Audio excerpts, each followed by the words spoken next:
வணக்கம். இந்த வீடியோவில் நம்ம தீபாவளிக்கு ஏற்ற மாதிரி ஒரு எக்ஸலண்ட்டான ஸ்வீட் பார்க்கலாம்.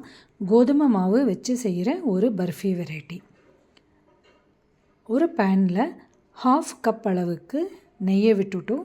அது நல்லா உருகின அப்புறம் 1 கப் அளவுக்கு இந்த மாதிரி கோதுமை மாவு எடுத்து அதோட ஆட் பண்ணிடலாம். அது நல்லா மிக்ஸ் பண்ணிகிட்டே இருக்கணும். அதாவது கிட்டத்தட்ட ஒரு 15 மினிட்ஸ்லேருந்து 20 மினிட்ஸ் வரைக்கும் ஆகிறது. நல்லா மிக்ஸ் பண்ணிகிட்டே இது மாதிரி கைவிடாமல் மிக்ஸ் பண்ணிகிட்டே இருந்தோன்னா கரெக்டாக இருக்கும்.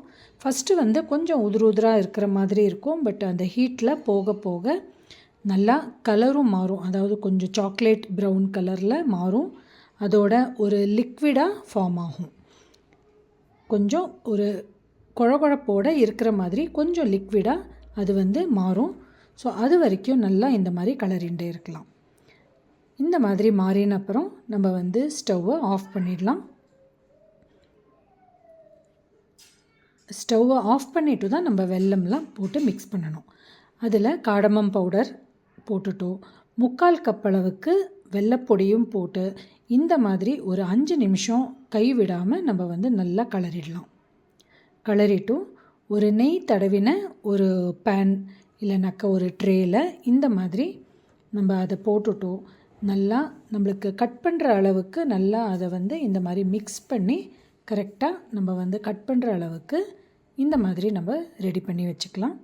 அது கொஞ்சம் சூடாக இருக்கும்போதே இந்த மாதிரி கட் பண்ணி ஷேப்ஸ் பண்ணிக்கலாம். நம்மளுக்கு தேவையான அளவு ஷேப்ஸில் பண்ணின அப்புறம் ஒரு 1 to 1.5 hours வரைக்கும் நம்ம நல்லா அதை கூல் பண்ணி வச்சுட்டோன்னா நம்மளுக்கு எடுக்கும்போது நல்லா ஒட்டாமல் நல்லா கிறிஸ்பியாக ரொம்ப நல்லா வரும். பார்த்தீங்கன்னா ஒரு 1.5 மணி நேரம் ஆச்சு. இந்த மாதிரி நம்ம எடுத்து பார்த்தோன்னாக்க நல்லா ஒரு கிறிஸ்பியாக வந்திருக்கு பாருங்க. ஸோ இது மெத்தட் ரொம்ப சிம்பிள் மெத்தட்லாம். இந்த தீபாவளிக்கு ட்ரை பண்ணி பாருங்க. நம்ம நெக்ஸ்ட் வீடியோவில் மீட் பண்ணலாம். தேங்க்யூ.